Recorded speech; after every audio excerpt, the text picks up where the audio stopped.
No episódio de hoje, eu convidei a doutora Tarsila Taborda, médica dermatologista, minha colega de turma e minha médica, para um bate-papo sobre saúde da pele na mulher.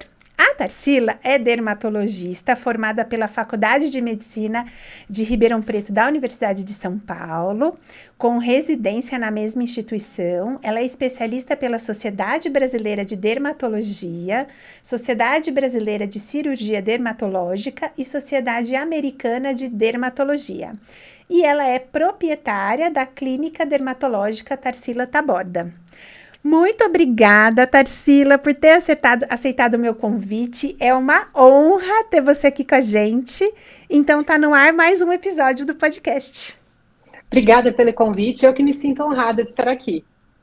Tarsila, vamos falar sobre pele, né? Então, a pele da mulher, ela tem umas características que vão mudando ao longo da idade, né? Adolescência, quando engravida, pós-parto, depois da menopausa, que é o climatério. E aí, o que você conta pra gente essa mudança da nossa pele, que é o nosso maior órgão do corpo, né? A gente não pensa muito, mas é. É incrível isso, né? Ela conta a nossa história. E eu estava pensando da relação da pele com os hormônios, é incrível essa ligação. Você vê a pele da criança, como é tão diferente da pele do adolescente, que é tão diferente da pele da mulher adulta, da pele da mulher menopausada. Ou seja, a nossa pele é um órgão que ela se ressente ou ela se estimula muito com os hormônios. E começa desde cedo, né? Na pré-adolescência, a gente já começa a ver os primeiros sinais de alteração. Às vezes até o primeiro. Às vezes a mãe chega no consultório, nossa, é uma criança ainda, mas já está com os cravinhos no nariz. É o primeiro sinal de uma alteração hormonal. Uhum. E aí a gente vai ao longo da vida, né? E tem o tempo também que influencia bastante, o clima, né? Tudo, o tempo, o clima, a idade. E Tarsila, em relação a, você estava falando da adolescência, né? As pacientes têm mais acne, oleosidade. Em geral, é com todo mundo que acontece isso? Praticamente com todo mundo. Você vê a pele da criança, uma criança pequena, 4, 5 anos, é uma pele muito mais seca. Uma pele muito bonita, normalmente, né? Uma pele delicada, tem um turgor grande, ou seja, tem um colágeno muito denso. Na adolescência, com a elevação dos níveis hormonais, essa pele ela tem um estímulo maior e aumenta a oleosidade. Então, o aumento da oleosidade acontece em todo mundo, em graus variados. Algumas pessoas vão sentir simplesmente a zona T um pouquinho mais oleosa. A zona T é a área da testa, do nariz e do queixo. E fica só nisso. E já algumas outras pessoas, por predisposição genética, ou mesmo uma alteração da sua própria pele, elas têm mais receptores hormonais na pele e elas vão responder mais a esse estímulo, tendo uma oleosidade muito maior, com muito mais acne, e às vezes precisando até mesmo de um tratamento um pouco mais intenso, não só com cremes ou sabonetes. Tá. Bom, então falando de hormônio e na gestação, porque eu vejo que tem paciente que fica com a pele linda e tem paciente que fica com a pele, além de mancha, com muita acne, né? Cada um tem uma resposta diferente, né, Tarsila? Na gestação são dois pontos que acontecem. Um é esse que você mencionou em relação à oleosidade, à acne, é muito variável. E o mais curioso é que é variável na mesma mulher. Então, se ela tem 2, 3 gestações, não necessariamente a pele dela vai responder da mesma maneira nessas gestações. Mas de uma maneira geral segue um padrão. Então, por esse aumento de nível hormonal que acontece na gestação, normalmente também há um aumento da produção das glândulas sebáceas, deixando a pele mais quente, mais oleosa e também com mais acne. Tem as sortudas que escapam disso e a pele continua linda e maravilhosa.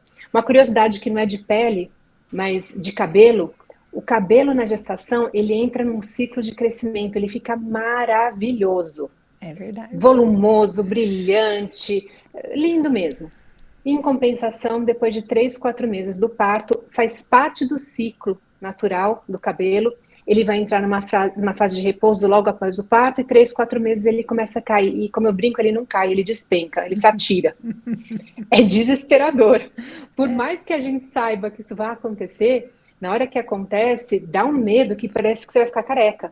Eu É. lembro quando aconteceu comigo, eu falava, não, não é possível, é fora do normal, eu vou ficar careca, tenho certeza. e a natureza é sábia, e depois você com uma alimentação adequada e às vezes algum suplemento alimentar, você consegue recuperar o cabelo praticamente 100%. E a mudança também da textura do cabelo com esse estímulo hormonal grande. Então, muitas mulheres relatam que depois da gestação o cabelo mudou. Então, se ele era mais liso, ele ficou um pouco ondulado, ou ao contrário. Tem gente que refere até uma leve mudança da coloração do fio. Isso tudo por esse grande estímulo hormonal que a gente tem. Isso do cabelo, né? Agora falando da pele. Então, além da parte da oleosidade, a gente tem um aumento de alguns hormônios na gestação que favorecem a pigmentação. Então, em outras áreas da pele, a gente vê, por exemplo, os mamilos ficam mais escuros, ficam mais pigmentados, a região da vagina, tem uma linha no abdômen também, que escurece um pouquinho em algumas pessoas, axilas também. E quem tem uma tendência a manchar, isso piora ainda mais na gestação. Quem tem melasma, então, ou ele se manifesta pela primeira vez, ou então ele piora. Então, é uma fase que você tem que ter um cuidado muito maior do que você já tinha antes em relação à reaplicação do filtro.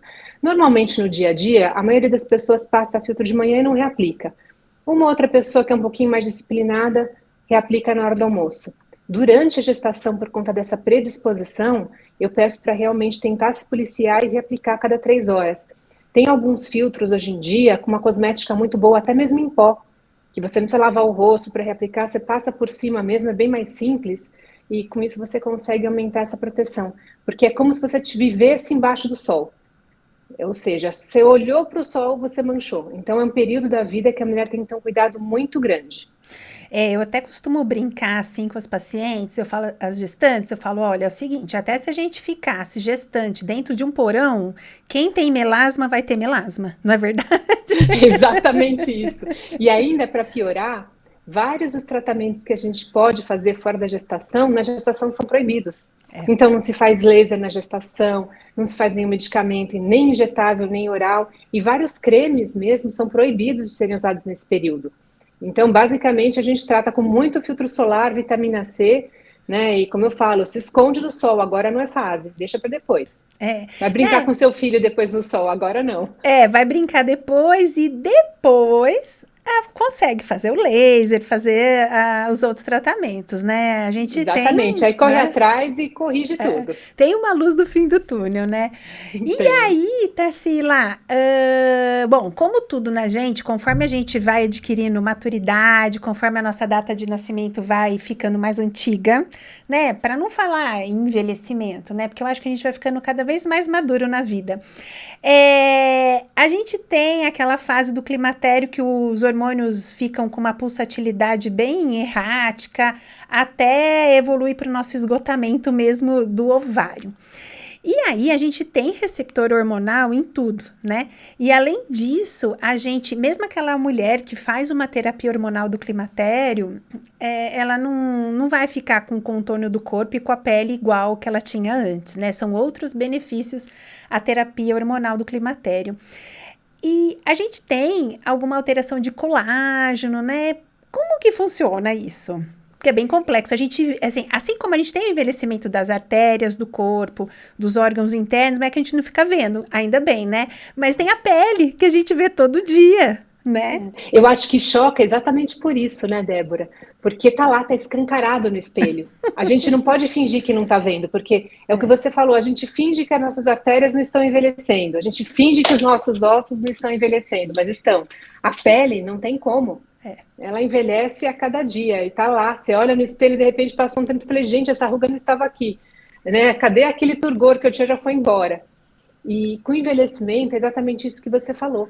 Nossos níveis hormonais vão caindo e a pele vai se ressentindo disso. Por volta de uns 28 anos, mais ou menos, a gente começa a perder, em média, 1% do colágeno da nossa pele ao ano. Isso vai numa crescente, só que quando a gente chega no climatério, essa velocidade acelera, desculpa.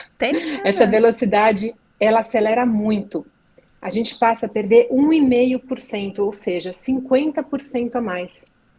Então é muito comum eu ouvir no consultório, falar, doutora, eu não sei o que está acontecendo, parece que eu dormi de um jeito, acordei de outro.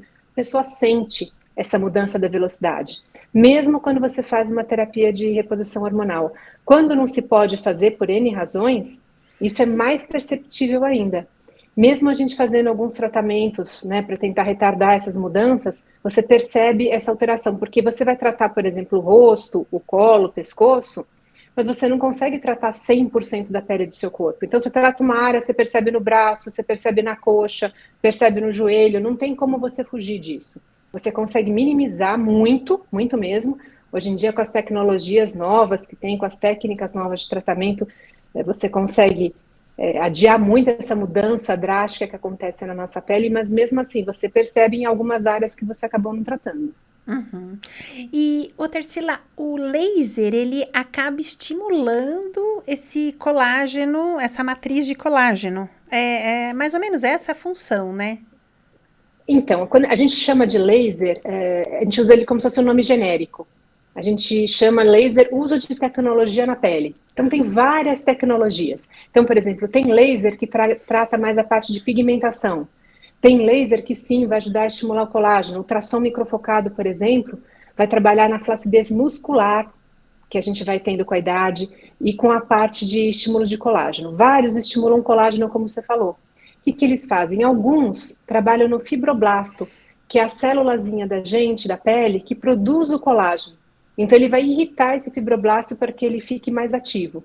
Alguns outros, eles promovem como se fossem machucadinhos por dano térmico. Então, ele dá uma machucadinha na região e na hora de regenerar, você forma um colágeno novo. Mais ou menos a mesma lógica de quando a gente faz musculação. Quando a gente faz musculação, a gente dá uma machucadinha de leve em algumas fibras da musculatura para na hora que ela vai se regenerar, ela se multiplica e melhora o tônus. É a mesma coisa. Esse é um dos pontos que a gente usa muito para tratar a flacidez da pele. Então, ultrassom microfocado. Outra coisa que a gente usa muito são os bioestimuladores, que são algumas substâncias injetáveis que a gente coloca na pele e ela funciona como se fosse um corpo estranho, como se fosse um agressor para o corpo. O que o corpo da gente percebe? Opa, tem alguma coisa aqui estranha, deixa eu lá ver. E quem que ela manda para ver? O fibroblasto. Ou seja, você vai aumentar a densidade da fábrica do colágeno na sua pele. Então, você aumenta a concentração de fibroblasto e, consequentemente, a concentração de colágeno no local que você quer. Nossa, fantástico, né? Tão bom a medicina tá evoluída. E tomar colágeno, a gente acaba digerindo ele e não dá resultado ou é legal? Então, o colágeno oral, eu acho que ele é hipervalorizado. Ele tem sim uma função, tem estudos sérios mostrando que há benefício com a ingestão, mas é um benefício muito discreto. É um efeito quase que preventivo. Você consegue desacelerar um pouco o seu processo natural de perda. Mas você tomar o colágeno achando que você vai ficar com a pele firme, isso é uma ilusão. Então ele é benéfico sim, mas ele não é mágico. Além do colágeno, uma substância que eu acho que tem um efeito muito bom, tão bom quanto o colágeno, é o silício orgânico. Então, também, em vez do colágeno, porque o colágeno tem a parte ruim dele, que a gente ainda não consegue tomar muito em comprimido, e quando consegue, são muitos comprimidos. Então, a maioria é em pó, tem que ficar diluindo aquele pozinho na água, às vezes tem gosto, a gente enjoa daquele sabor, é trabalhoso, né? E o silício é um pouco mais simples, você coloca, às vezes, numa fórmula com outros antioxidantes e toma um comprimidinho por dia. Aliás, o uso de antioxidantes é muito bom para a pele, porque a gente envelhece muito por oxidação. Só que o antioxidante não precisa estar num comprimido, pode estar na sua dieta. Então, uma dieta equilibrada, com frutas, verduras, legumes, faz muita diferença para a parte de envelhecimento. Você consegue diminuir bastante a formação de radicais, aliás, neutralizar a formação dos seus radicais livres com uma alimentação saudável. E mais barato, né, Tarsila? E mais gostoso, Mais né? gostoso, mais barato. Então, assim, aqui a gente teve um monte de episódio já e vamos ter outros falando de. Na verdade, todos os episódios falam de dieta, exercício físico e cuidar da saúde mental, né? Como isso é barato, a gente esquece e faz bem para tudo, até para pele, por incrível que pareça, né? É um mantra que eu falo no consultório. Se você quer ter uma pele bonita, tem 3 pilares grandes: alimentação saudável, exercício físico leve ou moderado e cuidar da saúde mental. Eu sou fã, muito fã de meditação, que eu acho que é um jeito simples de você conseguir cuidar da sua saúde mental, mas tem tantos outros, né? Você tirar um momento do dia para você ler um livro, fazer uma caminhada, mas ter um momento de prazer que ainda é visto por muita gente como um momento de egoísmo, e não é isso. É um remédio, e é um remédio tão barato, tão gostoso, mas é que às vezes as pessoas querem delegar o bem-estar, a sua saúde, para o médico ou para uma terceira pessoa. É mais fácil, às vezes, você vai lá e toma a pílula, do que você fazer uma atividade física, cuidar da alimentação, fazer uma meditação. Por outro lado, se você conseguir colocar isso na sua rotina, você vai conseguir muito mais resultado do que o melhor dos melhores remédios. Não, eu também acho isso, esse olhar que a gente tem que ter pra gente nesse ambiente super ansioso que a gente vive, altamente conectado, né? A gente acaba se desconectando, né? Então, a meditação ou o que você acha que é bom pra você, né? Porque às vezes a meditação é bom pra você, mas não é bom pro vizinho, enfim. Mas é uma forma de se conectar, de estar em paz, e isso vai fazer um bem-estar para todas as esferas, não é verdade? E até o cuidado com a pele entra um pouquinho nisso. Porque aqueles 2 minutinhos que você para olhar para você, é exatamente isso. É parar e olhar para você. Então é mais do que passar um creme no rosto. É mais do que um princípio ativo penetrando na sua pele. É aquele momento de autocuidado. É como se você estivesse dizendo para você naquela hora: eu também mereço me cuidar. Eu também mereço receber carinho, receber amor. Então é muito importante isso, esse olhar para si mesmo. É literalmente um olhar, né? Porque a gente olha no espelho para fazer isso, né? É isso mesmo. A gente olha no espelho e a gente se faz um carinho, né? A gente não precisa de outro e a gente precisa sentir esse carinho, porque às vezes a gente faz isso, tão no automático, e se parar para pensar no que está fazendo, isso é muito bom. Tarsila, queria que você deixasse um recadinho aqui para quem está ouvindo a gente. Bom, primeira coisa, eu acho que é exatamente isso, encarar o cuidado da pele como um autocuidado, como um momento para si. E tirar esse monte de coisa que a gente lê por aí em blogs, enfim, na internet, que tem que ser um ritual extenso, não tem. A gente se cuidar é muito simples, a gente precisa de constância, não de muito tempo. E constância quer dizer sempre, mas quer dizer pouco. 2 minutinhos por dia que você pare, se olhe, se cuide, faz muita diferença. Eu não sei se vocês viram, circulou na internet há pouco, uma foto de uma pessoa que tinha passado o filtro solar a vida inteira no rosto e não passou no pescoço. E você via a diferença de uma região e da outra. Quer dizer, era só isso, era passar um filtro solar. Mas esse cuidado faz toda a diferença ao longo dos anos. E isso começa lá cedo, na infância ou na adolescência.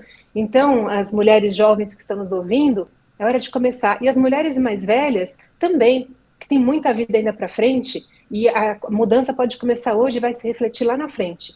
Então, assim, para e se cuida um pouquinho. Ai, que delícia conversar com você. Tarsila, muito obrigada por esse tempinho que você conversou aqui com a gente. Foi super enriquecedor. Adoro sempre nossos bate-papos e vamos marcar mais. A Tarsila eu não falei no começo da apresentação, mas ela também é minha colega de turma. Estudamos bastante, a gente se conhece há um bom tempo. E me diga uma coisa, onde que o pessoal pode te encontrar? Qual que é o seu endereço de rede social? Aonde que você atende? Vou deixar meu Instagram, Tarsila com C, Taborda, _dermato, e lá eu coloco bastante coisa sobre tanto a saúde da pele, do ponto de vista de skincare, de alimentação, como de tratamentos também, e também de doenças, tanto da parte estética como da parte de doença. E agradeço muito o seu convite, Débora. Nossa, foi uma delícia conversar com você, tanta coisa, tanta relação, né, de hormônio, de pele. Foi muito bacana. Muito obrigada pelo convite. Um beijo. Um abraço bem apertado aí. Um beijão. Obrigada. Tchau, tchau. Até. Tchau. Muito obrigada por ouvir esse podcast. Se for útil para você esse episódio, compartilhe com os amigos e nos siga na sua plataforma favorita para você ficar por dentro de todos os assuntos do podcast Saúde da Mulher em Pauta.